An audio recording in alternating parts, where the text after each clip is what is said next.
अफजल खानाला तिथे पोहोचणे शक्य नव्हते. त्यामुळे शिवाजी महाराजांनी कोणता गड निवडलेला होता? प्रतापगड हा निवडलेला होता. आणि प्रतापगडाचा पराक्रम पाहण्यासाठी अफजल खान चिरडलेला होता. काय केला होता? चिरडलेला होता, लालगुंद झाला होता. आणि तेवढ्यात शिवाजी महाराजांनी मग आपली शक्ती चालणार नाही, मग त्या युक्तीच्या भरावर काय केलं? अफजल खानाचा पराभव करण्यासाठी त्यांनी अफजल खान आणि शिवाजी महाराजांची भेट घडून आणली. कुठे घडून आणली? प्रतापगडावर घडून आणली की नाही? मग त्या प्रतापगडावर भेट घडून आणली तर शिवाजी महाराज त्या भेटीच्या दरम्यान कुठे गेले? वरतून. शिवाजी महाराज वरतून बघत होते. छावणी कुठे होती? खाली होती. कारण सूर्यप्रकाश कुठे पडत होता? वरतून वर पडतो सूर्यप्रकाश. वरतून कुठे पडत होता?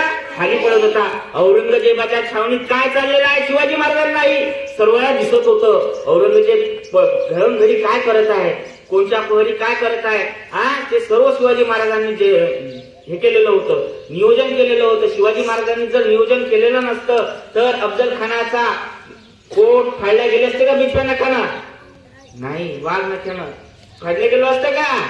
नाही. मग असं नियोजन तुम्ही करायला पाहिजे. तुमचं नियोजन असते वेगळंच. शाळेतनी एखादी सण असते तर वेगळंच नियोजन असते तुमचं. आपण अभ्यास करत बसतच नाही, वेगळंच. काय चालते काय नाही मस्त शांत चित्तेने अभ्यास करत नाही असले तर तुमचं सर्वांचं नाव निघते. तुम्हाला वाटत असेल की काही दिसत नाही, सरांजवळ कॅमेरे आहेत, मोबाईल मध्ये पाहतात, माहितीये का तुम्हाला? मग असं वागायला नाही पाहिजे तुम्ही. अशा प्रकारे मग अफजल खान आणि शिवाजी महाराजांची भेट झाली. आणि अफजल खानासोबत किती सैनिक होत? एक. शिवाजी महाराजांसोबत पण एकच होतं अंदर छावणीमध्ये. बाकीचे बाहेर होते. आणि अफजल खान आणि शिवाजी महाराज यांची काय झाली? भेट झाली. भेट झाल्यावर अफजल खानाने तो खंजर घेतला आणि शिवाजी महाराजांच्या पोटात पाठीमध्ये खुपसला. पण शिवाजी महाराजांनी काय घातलेलं होतं? चिलखत घातलेलं होतं.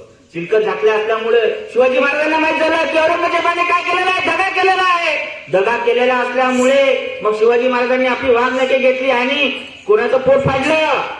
अफजल खानाचं पोट फाडलं. अशातच सय्यद बंडा नावाचा एक व्यक्ती होता. त्याने शिवाजी महाराजांवर काय केला? वार केला. तेव्हा कोणी वार तो झेलला आणि कोणी तो वार त्या सय्यद बंडाचा हात कापला. कोणी कापला? चौथा वर्ग. जीवा मला होता का? होता जीवा म्हणून वाचला जीवानं काय केलं? तो सय्यद बंडाचा हात कापला. मग तेव्हा त्यांचं युद्ध तिथे संपलं का? नाही. का बरं रे? का बरं? तिथे त्यांचं अफजल खानाचा पोट फाडला आणि त्याचा हात कापल्यावर शिवाजी महाराज आणि बाकीचे सैन्य युद्ध करून बाकीचे अफजल खानाचा काय आणलं? त्यांनी मुंडकं आणलं. कुठे नेलं? स्वराज्यात. असं पुन्हा काही कोणी घडणार नाही या हेतूने ते मुंडकं स्वराज्यात दाखवण्यात आलं. त्याचबरोबर हे तुम्हाला सर्वांना माहिती आहे की नाही? मी आता फक्त तुम्हाला 2 शब्दात सांगतो. बघा, आपल्याला ध्येय ठरवायचं आहे. काय ठरवायचं आहे? ध्येय ठरवायचं आहे. शिवाजी महाराजांच्या चरित्रातून आपल्याला काय घ्यायचं काय नाही हे ठरवता आलं पाहिजे आर्यन, बरं का? तर मग आपल्याला ध्येय ठरवायचं आहे. शिवाजी महाराज चरित्रातून काय करायचं आहे समजलं पाहिजे. एखाद्या वेळेस एक व्यक्ती जात होता तेव्हा त्याला समजत नव्हतं कुठे जायचं आहे. बस स्टँडवर जायचं आहे. तो म्हणत होता, एकाने विचारलं त्याला की कुठे जायचं आहे. तो बोलला मला बस स्टँडवर जायचं आहे. मग इथं बस नाही, इथं नाही. तो तू बस स्टँडवर जाशील कसा? त्याने आपलं नियोजन ठरवलेलं नव्हतं. ठरवलेलं होतं का? नव्हतं ठरवलेलं. मग एकदा पुन्हा एक मुलगा पुढे चालला आणि तो व्यक्ती एक बस असते ना, बस स्टँडवर जायचं होतं. बस स्टँडवर जात असताना ऑटो भेटला. ऑटोची त्यांनी काय म्हटलं? आता मला बस स्टॉपवर सोडा. तेव्हा तो ऑटोवाला म्हणाला मी 200 रुपये घेणार आहे. किती रुपये घेणार आहे? 200 रुपये घेणार आहे. तो व्यक्ती म्हणाला 200 रुपये? 200 रुपये तर खूप झाले माझ्यासाठी.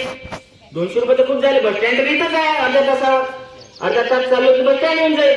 तो पुढे चालत गेला. त्या ऑटोवाल्याला म्हणाला जा तू, मी माझा पैदल जातो. मग तो चालत गेला आणि अर्धा तास ओलांडला, 1 तास ओलांडला तरी बस स्टँड यायला तयार नाही. आणि पुन्हा तो ऑटोवाला पुन्हा आला. तो म्हणाला का हो मला बस स्टँडवर जायचं. तोच ऑटोवाला तो म्हणाला आता किती घेतो? मी 400 रुपये घेतो. किती घेतो? 400 रुपये घेतो. आणि तो म्हणाला आता तर मी बस स्टँडच्या जवळ जवळ आलेलो आहे आणि तुम्ही आता माझ्यापासून 400 रुपये घेता. किती रुपये? 400. तो म्हणाला हो. अरे माणसा त्या व्यक्तीला तो माणूस म्हणाला अरे तुम्ही बस स्टँड वर न जाता बस स्टँडच्या कोणत्या साईडने चाललेले आहे? विरुद्ध साईडने चाललेले आहे.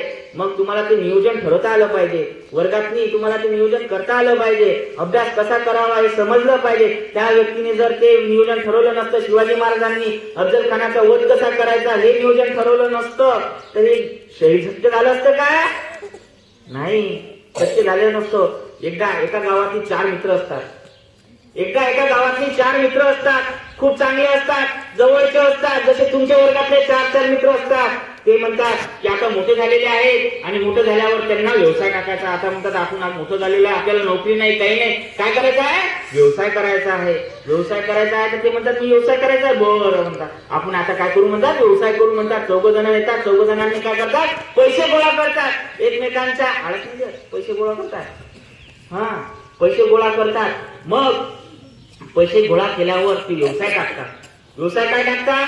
जसं की एसटी जाते आता अकोल्याला आहे आणि आपण आहे कानशिनीतनी आणि आपल्याला काय चालायचं आहे म्हणजे आता आपण गाडी चालू म्हणतात. आपण व्यवसायातनी काय घेऊ म्हणतात? ऑटो घेऊ म्हणतात. मग एक ऑटो घेतात. ते ऑटो घेतल्यावर 4चे पैसे गुंतवणूक ठेवतात आणि कानशिनीपासून अकोल्यापर्यंत अकोल्यापासून गेलेत ते की ऑटोत लावतात आणि तिथून एसटी आली समजा किंवा ट्रेन आली की तिथे जे प्रवासी उतरतात हे काय करतात? 3 जण, एक जण पुढे बसलेला असते आणि त्याचे मित्र मागे 3 बसलेले असतात. मग तिकडचे एसटीतले उतरले प्रवासी म्हणतात आता आपण एसटी कुठे जायचं? ऑटोने कानशिनीला जायचं. कानशिनीला जायचंय तर त्याच्या ऑटोत एकही जण बसत नाही. का बरं बसत नाही? कोण सांगू शकेल? आपलं सांग ईश्वरी. मागं किती जण बसणारे? 3 जण बसणारे. मग आपल्याला वाटते की नाही मागं 3 जण बसलेले आहेत आणि आता आपण कसं बसायचं तिथं? वाटते की नाही? मग ते पुढे जायचं. असं 1 महिना गेला, 2 महिना गेला, 3 महिने गेले, 4 महिने गेले तरी त्यांचा व्यवसाय काही चालत नव्हता. त्यांनी ठरवलं अरे बापरे आपला व्यवसाय काही चालत नाही आहे. आपला व्यवसाय काही चालत नाही. आपल्याला आता कोणता व्यवसाय टाकावा लागेल? दुसरा व्यवसाय टाकावा लागेल. मग ते विचार करतात आणि मग दुसरा व्यवसाय टाकतात. ते म्हणतात आपल्या गावाचं पंक्चरचं दुकानच नाही आहे. काय? आपल्या गावात पंक्चरचं दुकान नाही आहे. मग मोठी बिल्डिंग असते तेव्हा ते पंक्चरचं दुकान टाकतात. तिघं मिळून डबल पुन्हा पैसा गोळा करतात. पैसा गोळा केल्यावर तो पैसा पुन्हा त्या व्यवसायात गुंतवतात आणि 4 मिळून ते व्यवसाय टाकून पंक्चरचं दुकान टाकतात. मग प्रत्येक वेळेस ती गाडी येते जाते, गाडी येते जाते, पण त्यांच्या दुकानात कोणी जात नाही. कारण काय? ते दुकान कुठं असते? 3ऱ्या मजल्यावर असते पंक्चरचं दुकान. तर हे चालणार आहे का? नाही. म्हणून ज्या वर्गाचा अभ्यास त्याच वर्गात तुम्ही केला पाहिजे. पुढचा केला तर चालते पण पुढे चालले मागचं सपाट हे चालत नसते. अनुराग हो. शिवाजी महाराजांनी असं केलं असतं तर जमलं असतं का? शिवाजी महाराजांनी म्हटलं असतं मी अफजल खानाला भेटतच नाही बा, मी स्वतः आत्महत्या करतो आणि इथे संपून जातो. असं जमलं असतं का? मग प्रत्येकाने हार मानली पाहिजे का? नाही. एवढं बोलतो आणि 2 शब्द माझे मी थांबवतो.